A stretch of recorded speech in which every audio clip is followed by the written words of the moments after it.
আপনি চাঁদাবাজি করে কোরবানি দিচ্ছেন, এরকম চাঁদাবাজ দেশে নেই। তাকাব্বালুল্লাহু মিনাল মুত্তাকিন। কাবিল ডাক দিয়ে বলেছে, হাবিল ডাক দিয়ে বলেছে, কাবিল বড় ভাই আপনারটা কবুল হয়নি, দোষ আমার না, আপনার চরিত্র ভালো না, আপনার মাল পবিত্র না, আপনি চাঁদাবাজি করে কোরবানি দিচ্ছেন। এরকম চাঁদাবাজ দেশে নেই। আমি যে একটা হাদিস পড়েছিলাম, হাদিসটা আপনাদের মনে আছে কিনা জানি না। আন আবি যাররিন রাদিয়াল্লাহু তাআলা আনহু قال قال النبي صلى الله عليه وسلم من ادعى ما ليس له, এদিকে তাকান, من ادعى ما ليس له, কোন ব্যক্তি যদি এমন জিনিসের দাবি করে যে জিনিস তার না, ফালাইসা মিন্না, তার প্রথম শাস্তি সে আমার উম্মত না। বলেন, বাংলাদেশে আগস্টের 5 তারিখের পরে এই 9 মাসে বহু মানুষের চরিত্র এমন ছিল যে জিনিস যার না জোর করে নিজের দায়িত্বে নিয়ে নিয়েছে। এরকম চাঁদাবাজ দেশে নেই না। চাঁদাবাজ নাম শুনলে আবার কিছু মানুষ মনে করো না, ওরা না। আপনার ভেতরে যদি এরকম চরিত্র থাকে, আপনি ওই মাল যার তাকে ফেরত দিয়ে দেবেন, নয়তো আপনি নবীর উম্মত আর নেই। বলেন তো, নবীর উম্মত যদি কেউ না থাকে, ও মরে গেলে জানাজা জায়েজ আছে, কবরে দেওয়া জায়েজ আছে। বিসমিল্লাহি ওয়া আলা মিল্লাতি রাসূলিল্লাহ আমি বলবো কেন? আমি মিথ্যা কথা বলবো না? আপনি তো আল্লাহর নামেও নেই, রাসূলের দলেও নেই, আমি মিথ্যা কথা বলতে যাব কোন কারণে? 3টা বছর মাওলানা মামুনুল হকের সাথে আমি এক ঘরে ছিলাম। প্রতিদিন আমার এক কথা বলতো, ভাই হামজা ভাই, যদি জীবনে বাইরে যেতে পারি, জীবনে কোনোদিন বেঈমানের জানাজায় যাব না। বেঈমান পান কোথায় আপনি? বেঈমান আপনি দেখতে পান না, বেঈমানে ভরা। এই হাদিসটা উনি ওই দিন আমাকে শুনিয়েছিল, মুসলিম শরীফের 61 নাম্বার হাদিস, মানিক দাগা মা লাইসা লাহু ফালাইসা মিন্না। কোন ব্যক্তি যদি এমন জিনিসের দাবি করে যে জিনিস তার না, জোর করে জবরদস্তি করে নিজের আয়ত্তে নিয়ে নেয়, সঙ্গে সঙ্গে নবীর উম্মত থেকে বের হয়ে যায়। বাংলাদেশে বহু মানুষ এখন নবীর উম্মত নেই, অলরেডি বের হয়ে ইহুদি খ্রিস্টান মুশরিক হয়ে গেছে। সাতক্ষীরায় হয়তো একটু কম আছে, বাবা শাহজালাল সব হালাল করে নিচ্ছে। হ্যাঁ, হাদিসের টেকায় আর একটা কথা আছে, আমি মনে হয় বিরক্ত করে ফেলছি, বলবো এই হাদিসটা বলবো। বিশ্বনবী জানিয়েছেন, কোন জিনিস যদি তোমারই থাকে কিন্তু সেটা তুমি হারিয়ে ফেলেছো, হাত ছাড়া হয়ে গেছে, ওইটা যদি আবার তুমি ফেরত পাও, তাহলে তুমি এই হাদিসের যে শাস্তি, সে শাস্তির আওতা মুক্ত থাকবে। আপনি বুঝেছেন? আপনি বুঝলেই হবে, আর কারোর দরকার নেই। না, আমার আর দরকার নেই, এ ভাই বুঝলে আমার যথেষ্ট। আপনি বুঝেছেন কিনা বলেন? টিকা বললাম, এটা হাদিসের টিকায় লেখা আছে, আমি একটা কথাও বানিয়ে বলছি না ভাই, সব আমার পড়া কথা। এখন যদি ভুল হয় তাহলে নবীর কথা ভুল, আমার কিচ্ছু করার নেই। যেই জিনিস আপনারই ছিল কিন্তু হাত ছাড়া হয়ে গিয়েছিল, আপনি হারিয়ে ফেলেছিলেন, বেদখল হয়ে গিয়েছিল, এখন আপনি আবার ফেরত পেয়েছেন, তাহলে হাদিসের শাস্তি কি? যে আপনি নবীর উম্মত থাকবেন না, এটা আপনার জন্য। বাংলাদেশে যদি কোনো জিনিস আপনি হারিয়ে ফেলেন এই 15 বছরে, যেটা হারিয়েছেন জোর জবরদস্তি করে অন্য দখল করে রেখেছিল এতদিন, আপনি এখন ফেরত পেয়েছেন, আপনি এই শাস্তির আওতা মুক্ত। এরকম কিছু নেই। এই নেই মানে আমি এখন জরিপ চালাবো, দেখেন এখানে কত মানুষ ধরা পড়ে। আমার জিনিস আমি হাত ছাড়া করে ফেলেছিলাম, হারিয়ে ফেলেছিলাম, দখল হয়ে গিয়েছিল অন্য জায়গায়, এখন আমি ওইটা আবার ফেরত পেয়েছি, আমার কোনো দোষ নেই, কারণ আমার জিনিস আমি ফেরত পেয়েছি। এই যে আমার 3 বছর 32 লাখ টাকা নিয়েছে আমার বাবার কাছে। কত? 32 লাখ। আর আমি আকিস গ্রুপে চাকরি করতাম খতিব হিসাবে, ওদের কাছে নিয়েছে 32 লাখ। এই 64 লাখ টাকা ওরা এই 3 বছরে হারামখোর রাখেছে। এখন তো সব পালিয়েছে।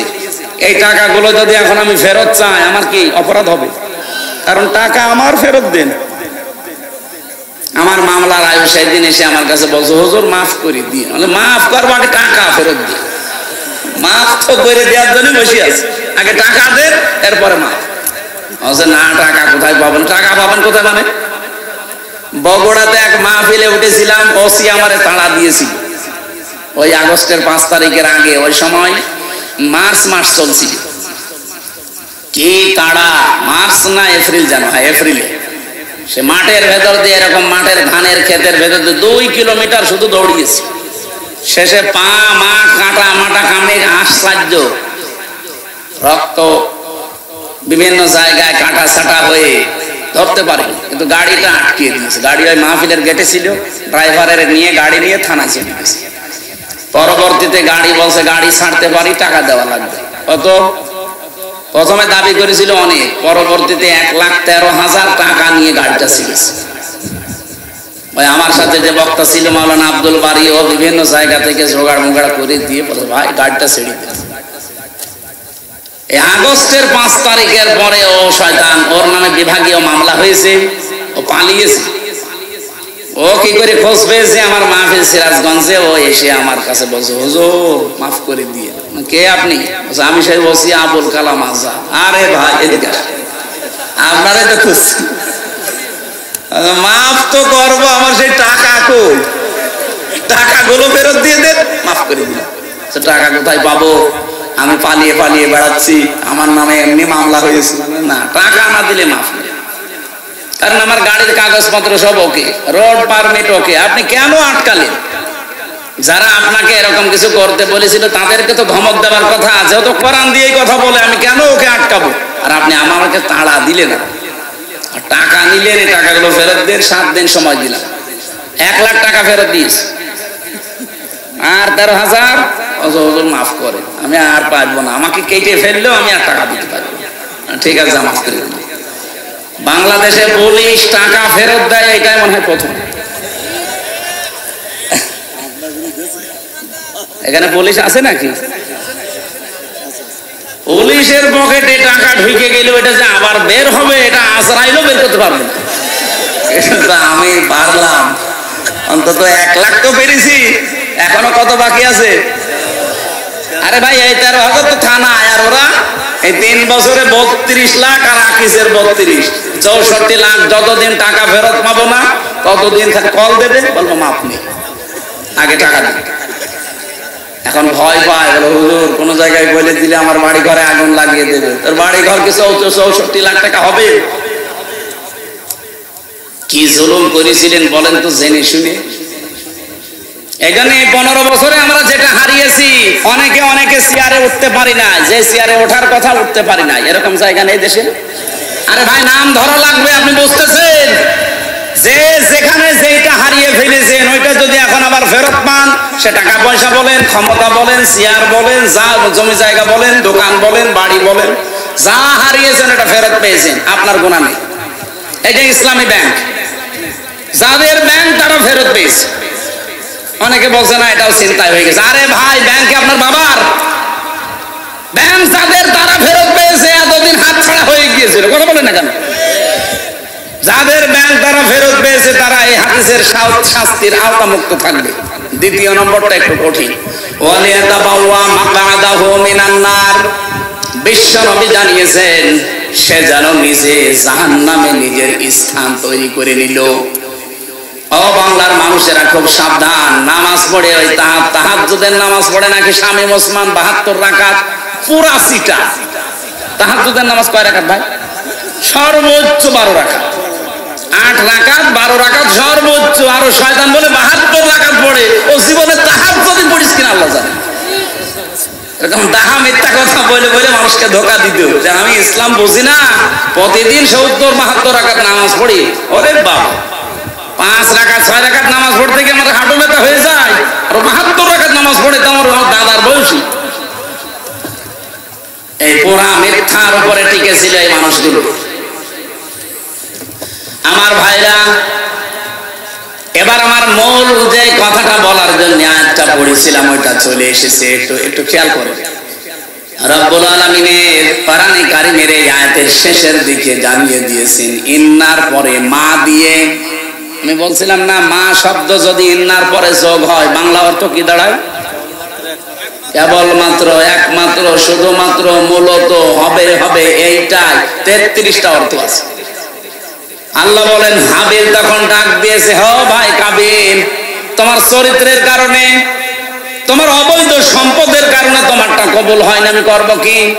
আমাদেরটা কবুল হলেই তোমার রাগ হয়।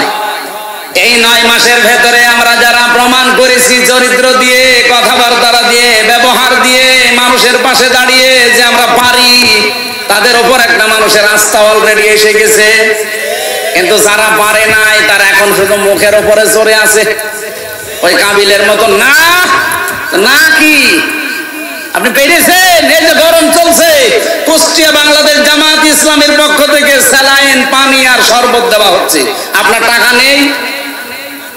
বলেন।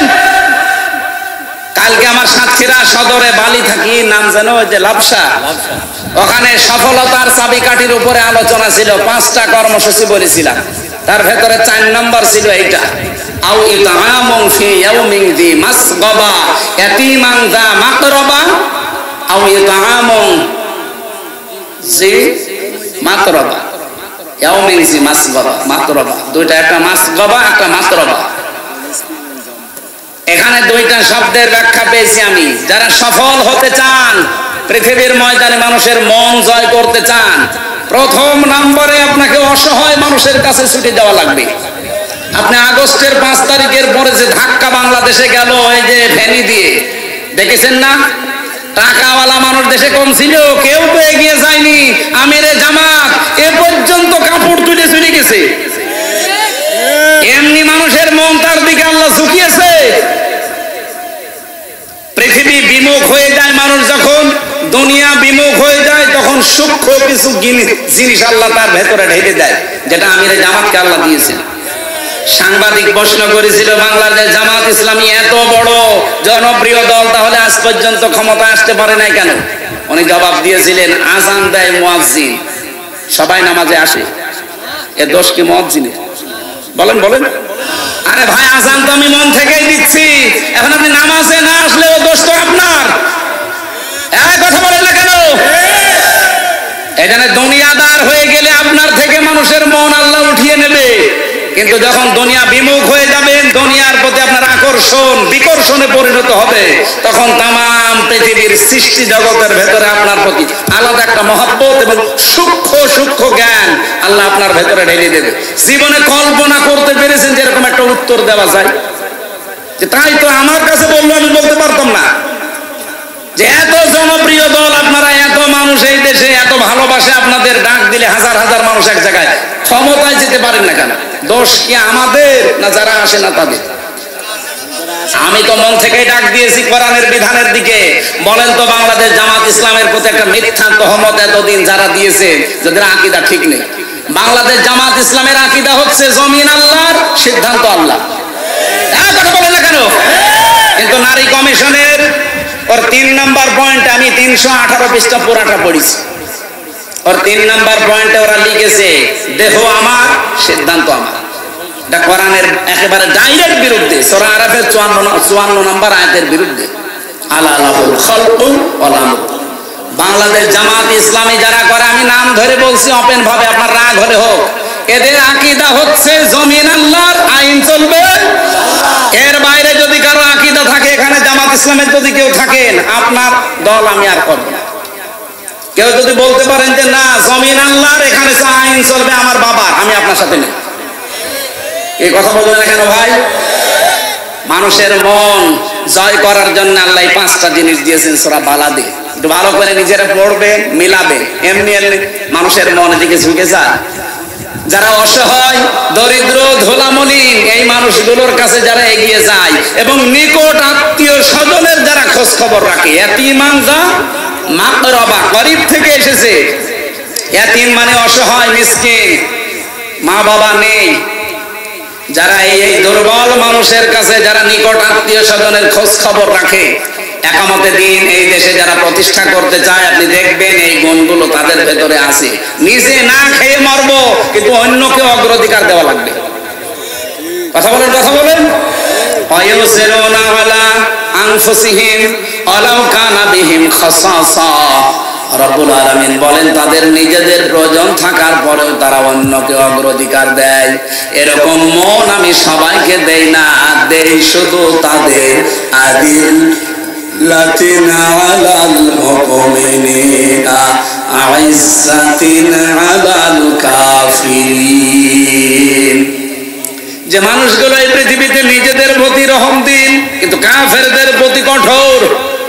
এই দেশে কত কিছু হয়ে যাচ্ছে, তাকান কত কিছু আমাদের বিপক্ষে বলা হয়, কিন্তু আমরা নিজেদের ভেতরে খুব অটুট আছি। অন্যের ব্যাপারে বিশেষ করে কাফেরদের কোন সিদ্ধান্ত, নারী নীতির নামে যতগুলো আল্লাহর বিরুদ্ধে রাসূলের বিরুদ্ধে তহমত দিয়েছে, এই বাংলাদেশের সবচাইতে বেশি প্রতিবাদ করেছে একামতে দিনের লোকজন। অন্য জন করেছে, কিন্তু এদের প্রতিবাদটা সবচাইতে বেশি জোরালো, কারণ ভয় পায় বাতিলরা এদেরকে। ওরা জানে বাকিগুলো যা আছে ওদের 100 কথা, কিন্তু এদের এক কথার সমান।